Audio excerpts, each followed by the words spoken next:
Muy buenas noches, amada Iglesia Sinaí. Vamos a dar inicio a este orden de culto devocional a nuestro Dios. Y para dar inicio vamos a tener la lectura devocional que se encuentra en el Salmo 119, de los versos 89 al 96, a cargo de la hermana Leonor Rivera Custodio. Le voy a dar lectura al Salmo 119, de los versículos 89 al 96. Para siempre, oh Jehová, permanece tu palabra en los cielos. De generación en generación es tu fidelidad. Tú afirmaste la tierra y subsisten, por tu ordenación subsisten todas las cosas hasta hoy. Pues todas ellas te sirven. Si tu ley no hubiese sido mi delicia, ya en mi aflicción hubiera merecido. Nunca jamás me olvidaré de tus mandamientos, porque en ellos me has vivificado. Tuyo soy yo, sálvame, porque he buscado tus mandamientos. Los impíos me han aguardado para destruirme, mas yo consideraré de tus testimonios. A toda perfección he visto fin, amplio sobremanera es tu mandamiento. Amén. A continuación tendremos la oración de ofrecimiento a cargo de la hermana Matea Custodio Suárez. En esta hora, Padre Santo, te ofrecemos este culto de alabanza y de adoración a tu nombre, Señor. Padre, te ofrecemos, Señor, la lectura de tu palabra, la alabanza y todo lo que se va a realizar, Señor, para alabar y glorificar tu nombre, Padre Santo. Recíbelo, Señor, como la ofrenda que podemos darte, Padre. Así también, Señor, te ofrecemos, Señor, la vida de cada uno de nuestros hermanos que participan, Señor, en este culto de adoración, rogando, Señor, que todo lo que hagamos sea para la gloria de tu nombre, Señor, porque tú eres el único que puedes recibir, podemos ofrecerte todo para tu gloria, oh Señor. En tus manos te dejamos, pues, Señor, todo en esta hora sea dirigido por tu Santo Espíritu y te lo ofrecemos para la honra y la gloria de tu nombre, en el nombre glorioso de tu Madre Jesucristo. Amén. Seguimos alabando el nombre de nuestro buen Dios y ahora lo hacemos entonando el himno número 263 a cargo de los hermanos Rivera López.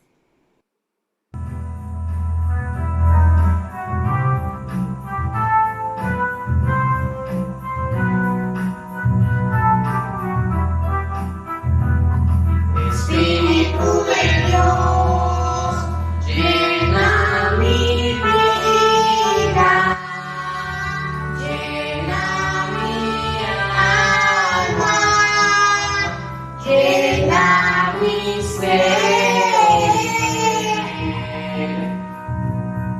Espíritu de Dios, llena mi vida, llena mi alma, llena mi ser. Lléname, lléname con tu presencia, lléname, lléname con tu poder, lléname, lléname con tu amor. Lléname, lléname con tu presencia, lléname, lléname con tu poder, lléname, lléname con tu amor.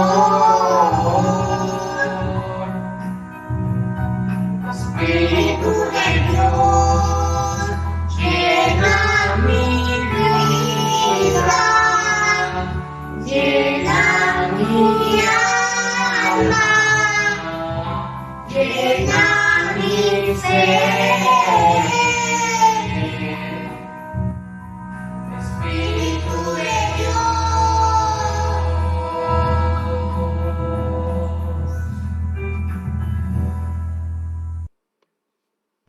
Seguimos adelante y ahora lo hacemos abriendo nuestras Biblias en el Salmo 119, en los versos del 97 al 104 a cargo de la hermana Jimena Rivera López.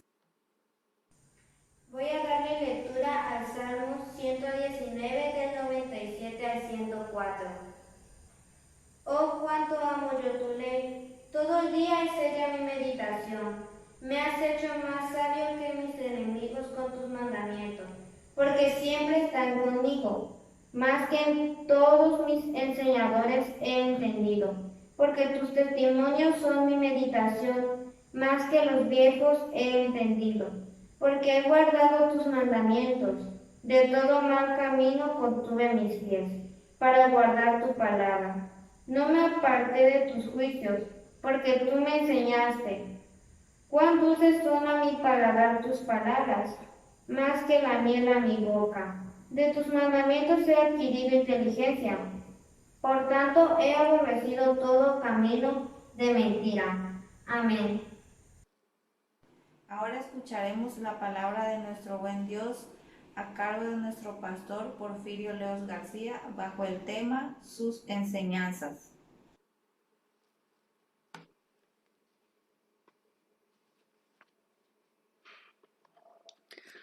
Muy buenas noches, estimados hermanos. Damos gracias a nuestro buen Dios que nos permite tener este tiempo para adorar y glorificar su santísimo nombre. Bueno, como ya escuchamos y hemos visto, el tema que vamos a tratar en esta noche es sus enseñanzas. Y el tema de hoy, hermanos, como también lo leímos allí en el Salmo 119, nos habla de que la enseñanza de Dios, lo que está en su palabra, es más dulce que la miel, nos enseña sabiduría, más que la sabiduría que puedan tener los ancianos o, como dice el pasaje, que los viejos. Y tenemos que guardar sus mandamientos para que seamos nosotros limpios y no ser destruidos. Así dice el pasaje el Salmo 119. Pero también dice el salmista, cuánto amo yo tu ley. Así que también nuestra delicia debe ser amar la ley de nuestro Dios. Pero también, hermanos, vamos a hablar un poquito acerca del profeta Daniel y del libro del profeta Daniel. Vamos a estar hablando acerca de esto. Y recordemos por un momento que Daniel, o el libro profético de Daniel, es el último libro de la serie de profetas. Aunque no aparece en nuestra Biblia de esta manera, como el último, ya que recordemos que nuestra Biblia no está en orden cronológico, o que la Biblia no se encuentra en orden cronológico, es decir, a medida de cómo fueron sucediendo las cosas, sino que nuestra Biblia o la Biblia está más bien en función temática. Los temas que aborda este libro profético, especialmente es el género llamado apocalíptico, que presenta en la cultura judía los siguientes temas generales. Primero, a Dios, quien tiene el control de todo cuanto acontece. 2, el propósito de la vida, es decir, cuál es el propósito de la vida del hombre. 3, la perseverancia de Dios. Y por último, la fidelidad de Dios. Ese es el tema general del libro del profeta Daniel, que repito, es del género apocalíptico. Veamos los aspectos importantes del libro del profeta Daniel. La intención de Daniel es la de infundir o dar consuelo a los judíos que estaban viviendo el tiempo de la persecución mediante la fe. Es también hablar de un Dios que dirige la historia según su propósito. Es decir, que lo que acontece en la vida o lo que sucede en la historia no es cuestión de la casualidad, no es por el destino, sino que hay un Dios que tiene el control de todo según su propósito. La apocalíptica es esa palabra de consuelo en medio de una situación difícil, en medio de una situación de caos. Muchos en el quehacer de la crítica han llegado a considerar que el personaje de Daniel es meramente ficticio y utópico, es decir, que no es realidad. Una historia, sino que simplemente Daniel es una historia inventada para afirmar la fe en medio de la crisis de la cultura hebrea por los invasores. De allí se cree que el libro de Daniel sea atacado constantemente, porque algunos dicen no es real, es un invento, es un cuento, es una fábula, es ficticio. En realidad es que los que atacan la autenticidad del libro de Daniel no tienen suficiente evidencia. No hay ninguna razón verdaderamente convincente para abandonar la opinión tradicional de que Daniel, o el libro del profeta Daniel, fue escrito por el profeta Daniel, según lo que el mismo libro nos dice. Nos habla de la cautividad de Daniel y que esa cautividad se prolongó desde el reinado de Nabucodonosor, y lo podemos ver en el capítulo 1, versículo 6, hasta el reinado de Ciro el Medo-Persa.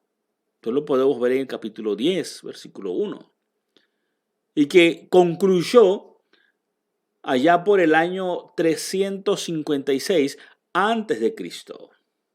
Daniel tiene que haber escrito el libro durante este periodo o un poco después. Y repetimos, el propósito de escribir fue el de enseñar que Dios es el Señor de la historia, es el que gobierna la historia. Y ese Dios no abandona a su pueblo sin importar lo que esté sucediendo, sin importar lo que estén viviendo. Así que es el Dios de la historia y es el Dios que no abandona a su pueblo. En tal caso, se considera que Daniel escribió este libro y que lo que contiene el libro profético de Daniel es el testimonio de la fe de este siervo de Dios, de Daniel mismo. Veamos un poco de su historia o de la historia de Daniel. Con respecto a la historia de Daniel, nos encontramos en la Biblia, nos encontramos en la Escritura, pasajes que nos dicen quién era Daniel. Podemos encontrar en Ezequiel capítulo 14, versículos 12 al 14, que nos dice: y vino palabra de Jehová diciendo: hijo de hombre, cuando la tierra pecare contra mí, rebelándose, y extenderé yo mi mano, dice, sobre ella, y le quebrantaré el sustento del pan, y enviaré en ella hambre, y cortaré de ella hombres y bestias. Si estuviesen en medio de ella estos tres varones, Noé, Daniel y Job, ellos, por su justicia, librarían únicamente sus propias vidas, dice el Señor. Vemos aquí en el pasaje de Ezequiel Dios hablando y nombrando a Daniel. Y recordemos que la misma Biblia dice que Dios no es un Dios de muertos, sino de vivos. Por lo tanto, si la misma escritura hace referencia a Daniel, estamos hablando de un hombre real, un hombre vivo, no una historieta, no una ficción. En Ezequiel capítulo 14, versículo 20, lo menciona de la siguiente manera. Dice la escritura: y si estuviesen en medio de ella Noé, Daniel y Job, vivo yo, dice Jehová el Señor, no librarían a hijo ni a hija. Ellos, por su justicia, librarían solamente sus propias vidas. Ezequiel 28:3 hace una comparación de Daniel. Dice: he aquí que tú eres más sabio que Daniel. No hay secreto que te sea oculto. En esta parte se compara, por así decirlo, que la sabiduría de Daniel, aunque era muy grande, no era comparable con la sabiduría de Dios. Estos pasajes nos hacen ver que hay un hombre conocido por su sabiduría y que se ha llamado Daniel. Por supuesto, su nombre es hebreo y es un personaje legendario para la comunidad de los exiliados. Por lo antes mencionado, consideremos entonces la existencia de Daniel como un personaje real. El nombre de Daniel significa Dios es mi juez. La historia conocida de Daniel nos indica que él es parte de la nobleza que sale de Jerusalén hacia Babilonia en el exilio babilónico, cuando fue sitiada por el ejército de Babilonia. Esto a finales del siglo 7 a.C. Daniel nació a la mitad del reinado de Josías. Lo podemos ver en el segundo libro de Reyes, capítulo 22 y 23. Y creció durante las reformas del mismo rey Josías. Y durante este tiempo, probablemente Daniel escuchó hablar a Jeremías o profetizar a Jeremías. Tanto así que Daniel cita a Jeremías en el capítulo 9, versículo 2. Josías murió en batalla contra Egipto en el año 609 a.C.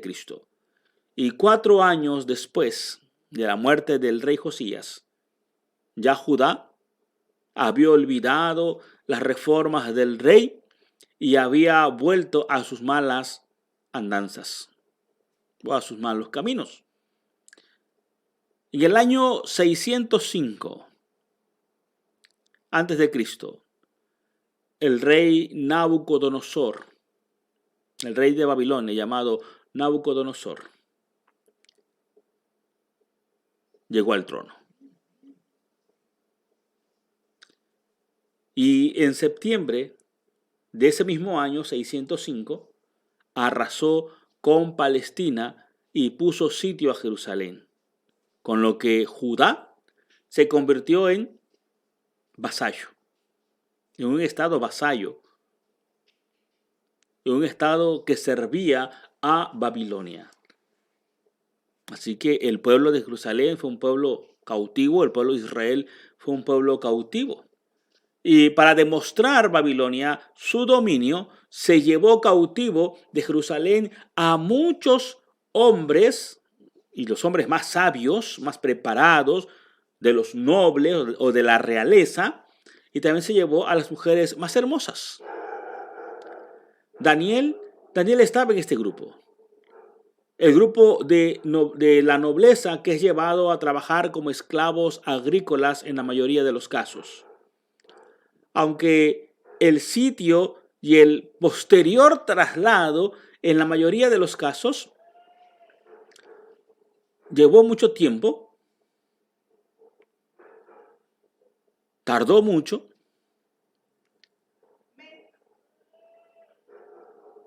Daniel fue llevado cautivo al principio de la guerra. Y esto lo podemos ver en Segundo de Reyes, capítulo 24, versículo 14. La fecha que generalmente se acepta en el caso del cautiverio de Daniel es el año 605 a.C. Y su profecía abarca toda su vida. Toda la vida de Daniel profetizó. Esto representa el hecho de que haya sido la nobleza llevada cautiva y en su gran mayoría a ser cautivos agrícolas, a trabajar en el campo. Habla y representa una humillación muy grande para los líderes de Jerusalén.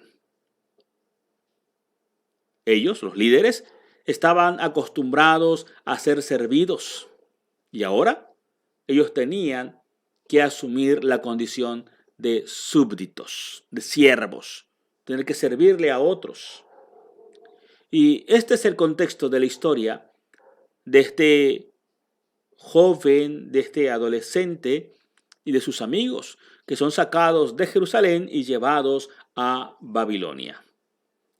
Empecemos a ver este libro entonces. El camino recorrido por esa masa de noble cautiva, o hecha cautiva, avanza más de 400 kilómetros para dirigirse a su trabajo como esclavos. Y resulta un tanto curioso la gran y enorme similitud que hay entre Daniel y José. Sí, hermanos, hay una gran similitud entre Daniel y José. Y así lo describe Sicre, un comentarista, en su comentario a los profetas. Sicre dice: la penetración de un israelita en corte extranjera es tema literario bien establecido desde los relatos de José, y el libro de Daniel recoge el tema con una estructura paralela bien marcada. Y pone de relieve lo siguiente. Primero, José llega como esclavo a Egipto. Daniel llega como cautivo de guerra. Si bien es cierto, es diferente ser vendido como esclavo y llegar como un cautivo de guerra, podríamos hablar de que es muy diferente, pero los dos iban a ser esclavos. Uno vendido, el otro porque era cautivo de la guerra, pero iba a ser esclavo de la misma manera. José supera la prueba de la seducción con la esposa de Potifar. Pero Daniel también supera una prueba muy grande, que era la prueba de la dieta, la prueba del alimento. Recordemos que el rey había dicho que los esclavos iban a comer lo mismo que él, y Daniel y sus amigos le dicen a su cuidador: nosotros no lo vamos a comer, nosotros comeremos legumbres y agua. Y al final dice el pasaje que su rostro era mejor que el de los demás. Una prueba también. José triunfa en una confrontación con la sabiduría local. José triunfa en una confrontación con la sabiduría local. Y lo mismo hace Daniel. Si recordamos un poquito la historia de Daniel, el rey tiene un sueño y nadie se lo puede interpretar porque él había olvidado cuál era el sueño. El rey quería que le dijeran cuál era su sueño y su significado. Y mandó a llamar a todos los sabios y ninguno pudo, y decretó que todos fuesen muertos. Solamente Daniel pudo hacerle recordar el sueño al rey e interpretarlo, y así salvar la vida. Daniel triunfa también esa confrontación con la sabiduría local. José, después de haberle dado interpretación al sueño del faraón, que era el rey, ocupó un cargo muy importante en el reino en Egipto. Llegó a ser gobernador, cargo que no existía. Antes de José no existía ese cargo, solamente era el faraón el que tenía poder y nada más. Después de interpretar el sueño del faraón, el faraón lo pone como gobernador y dice la Biblia que el rey dijo: solo yo estaré por encima de ti porque soy el rey. Daniel consigue ocupar un puesto importante en el reino. No solamente estaba ocupando un lugar como sátrapa, sino dice el pasaje que estaba por encima de todos los sátrapas. Así que los sátrapas le tenían que rendir cuentas a él y él al rey. En otras palabras, los dos, tanto José como Daniel, fueron el brazo derecho o el segundo en el reino correspondiente. Daniel ocupó ese lugar.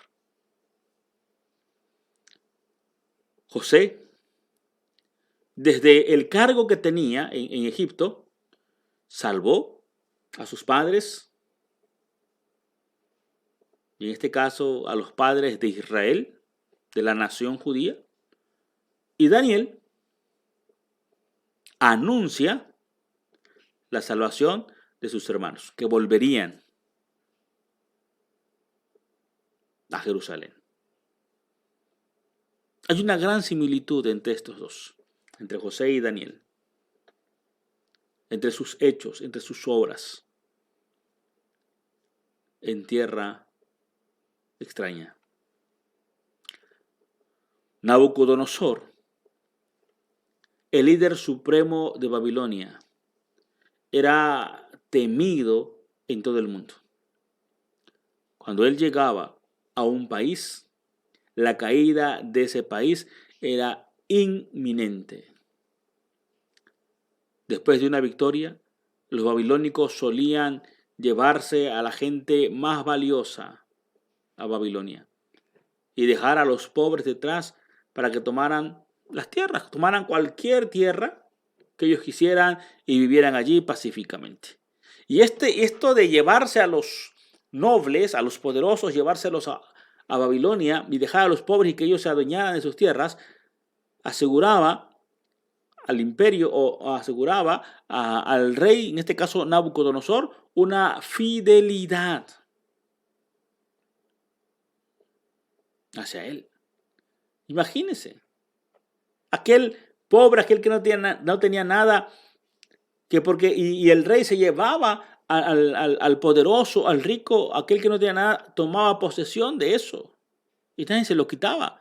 Eso llevaba a que el pueblo que se quedaba tuviese lealtad hacia el rey, hacia el imperio, hacia el nuevo gobernante, pero también aseguraba un gran suministro de personas con talentos, con sabiduría, que pudiesen servir a Babilonia.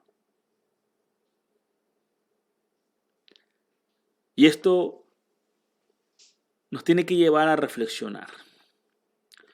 Esta situación que vivió tanto José como Daniel y que atravesó el pueblo de Israel, el pueblo escogido por Dios en el exilio, tiene que llevarnos hoy a nosotros a poder pensar, a poder reflexionar sobre lo que está aconteciendo.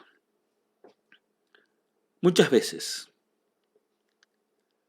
Dios permite que su obra, que su pueblo sufra, que se vea afectado. Y fue lo que pasó con Daniel y el pueblo. De igual manera con José. El pueblo de Dios, el pueblo escogido, fue afectado. Fue llevado cautivo. Perdieron muchas cosas. Su identidad, su nacionalidad, su independencia. Pero Dios lo permitió para que el pueblo reconociera que sin Dios no tenían absolutamente nada. Los babilonios irrumpieron en el templo de Dios y se llevaron los utensilios que eran para la adoración en el templo de Dios y se los llevaron al templo de un dios babilónico. Ese dios pudo haber sido Bel, al cual los hebreos llamaban Merodach.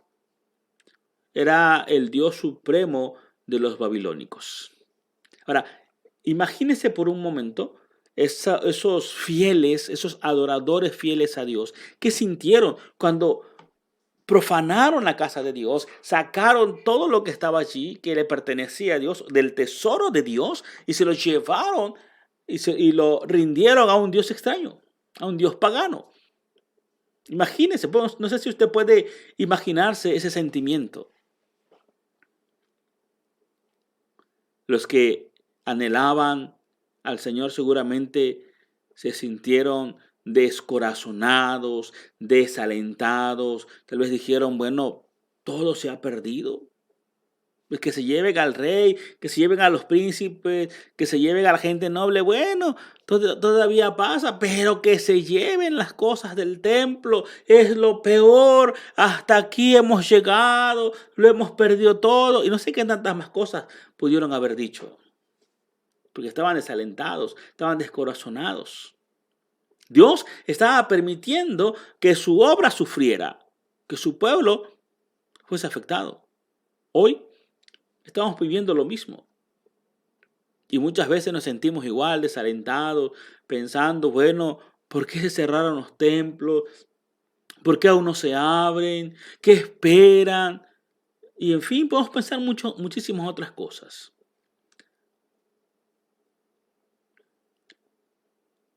Y podemos llegar a sentirnos desalentados. Porque nuestras iglesias, o nuestros templos más bien, están cerrados o se están deteriorando,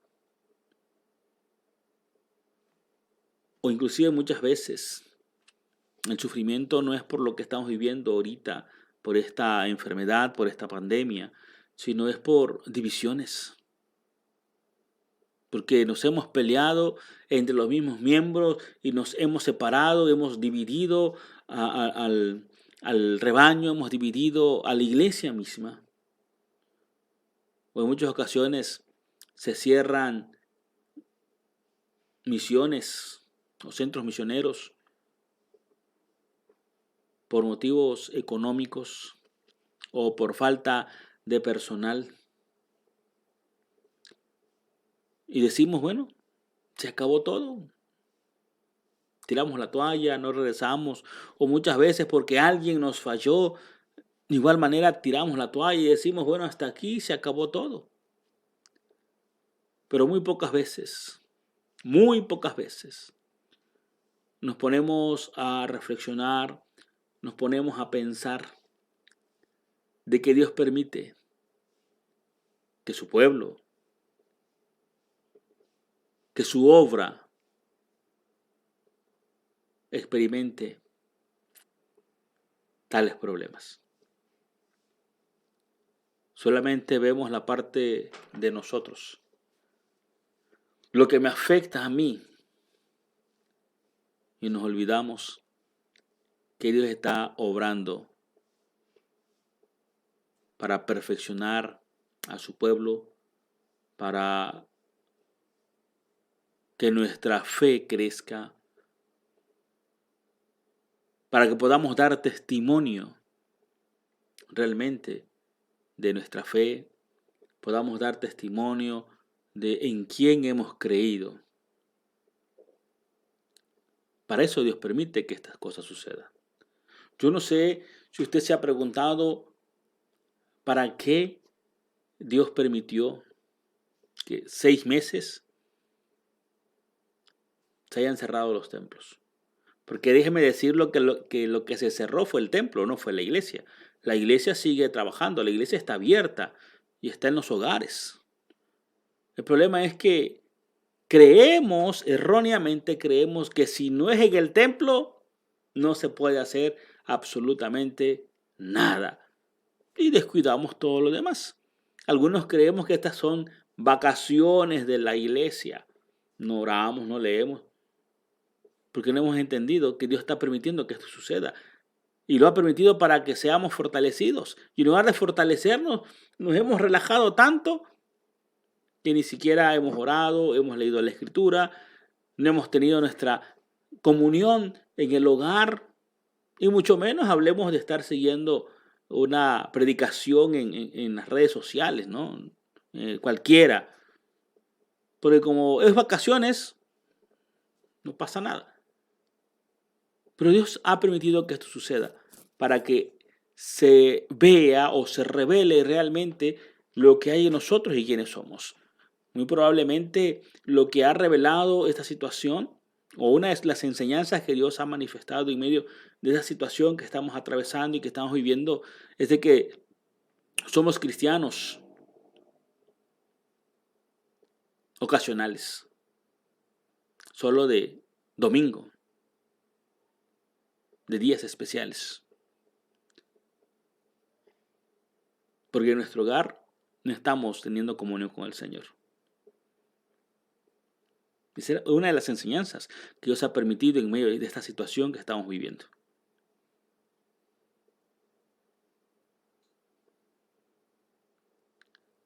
Pero al igual que aquellos que presenciaron el saqueo del templo a manos de los babilónicos, hoy nosotros debemos de confiar en que Dios tiene el control. Dios no ha quitado su mano del timón o del volante de la historia.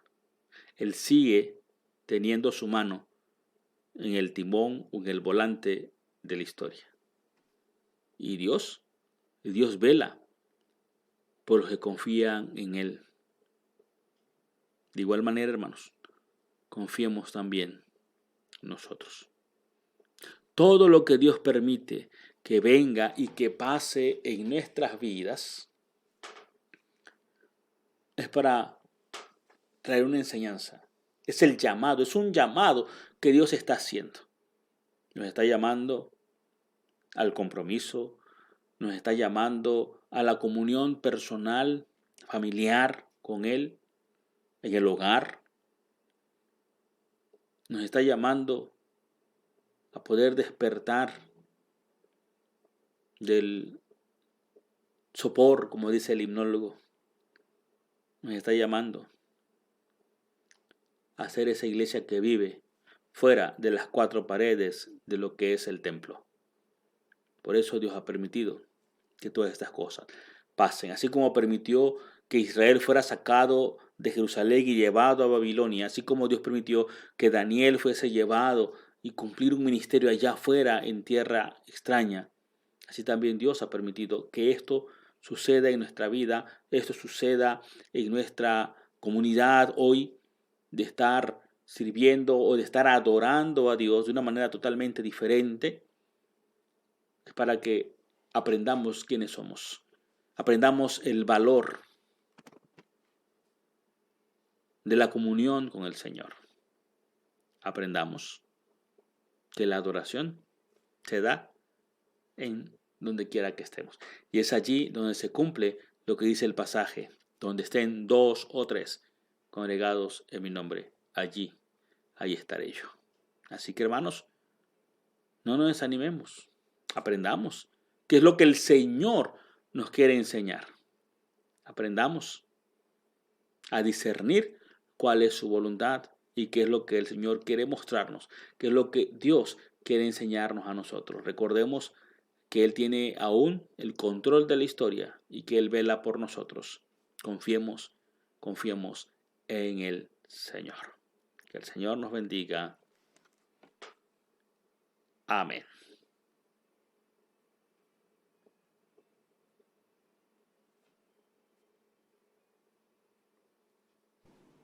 Y para confirmar este hermoso mensaje, a continuación entonaremos el himno número 16 a cargo de nuestra hermana Yesenia Pérez Hernández.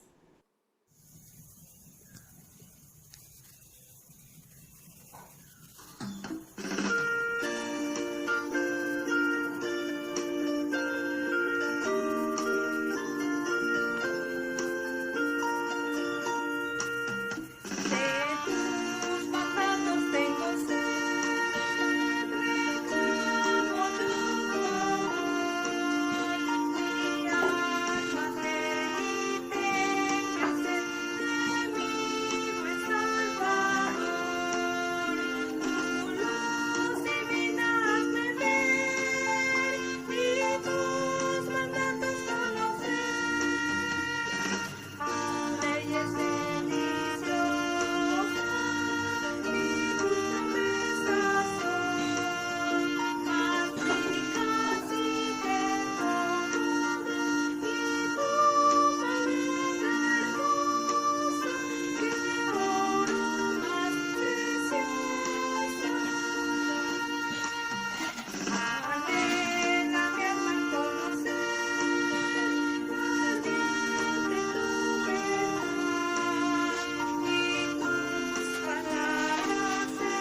finalizar este orden, tendremos a continuación la oración de intercesión y oración final a cargo de nuestro pastor Porfirio Leos García.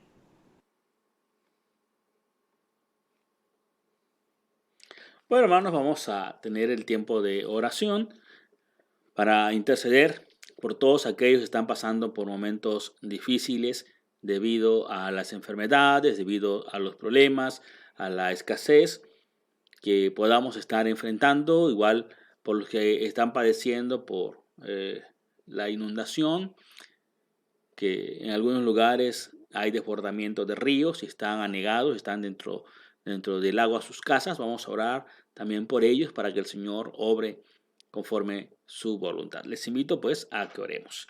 Padre que estás en los cielos, en esta hora, Señor, llegamos delante del trono de tu gracia.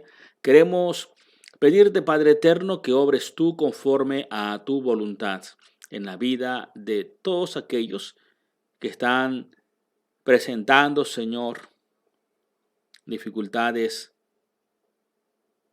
en su cuerpo debido a la enfermedad. Padre, queremos pedirte por Carmita Arias López, que tú obres, Señor, en su vida. Tú sabes, Señor, qué es lo que está sucediendo, cuál es la enfermedad que le está aquejando. Te rogamos por Otilia Bravata, por Manolo Muñoz, por Isaac Hernández. Obra tú, Señor, en sus vidas conforme a tu voluntad. Te rogamos por nuestro hermano Juan Ramírez Torres y su esposa Ana Rosa Carrillo. Te suplicamos, Señor, que hagas tú tu obra de sanidad y restauración en ellos. Gracias porque tú estás obrando, Señor, y te has manifestado en su recuperación, y te rogamos pues que sean recuperados totalmente. De igual manera, Señor, te pedimos por Nora León y te agradecemos porque tú has contestado nuestras oraciones. Ella, Señor, ya se encuentra mucho mejor y te rogamos pues que sigas haciendo tu obra de sanidad y restauración en ella. Te rogamos por Raúl Ramón, que hagas tu obra en su vida, Padre. Tú sabes qué es lo que está aconteciendo, qué está pasando en su vida. Te ruego también por mi hermano Juan Ramírez Mendoza, por su esposa, nuestra hermana María Esther Torres, y por René. Sigue haciendo tu obra, Señor, en su vida. Tú sabes, Señor, que como familia también están pasando momentos difíciles debido al coronavirus, Señor, al COVID. Te suplicamos pues que sigas haciendo tu obra de sanidad en ellos. Gracias porque están teniendo mejoría, están teniendo recuperación, y te rogamos pues que sigas haciendo tu obra. Padre, quiero rogarte por mi hermano en la carne, por Cruz, que tú obres en él, Señor, conforme a tu voluntad. Te ruego, Señor, que tú puedas poner tu mano poderosa en su cuerpo y puedas quitar, Señor, dolencias, pero también, Señor, que obres en su espíritu, que él pueda tener sanidad espiritual, pueda llegar al conocimiento tuyo, Señor, pueda entregar su vida, Señor, en tus manos, pueda reconocerte como su Dios y como su Salvador. Te rogamos también por Leonor Millar, que hagas tu obra en ella, Señor, la restaures conforme sea tu voluntad.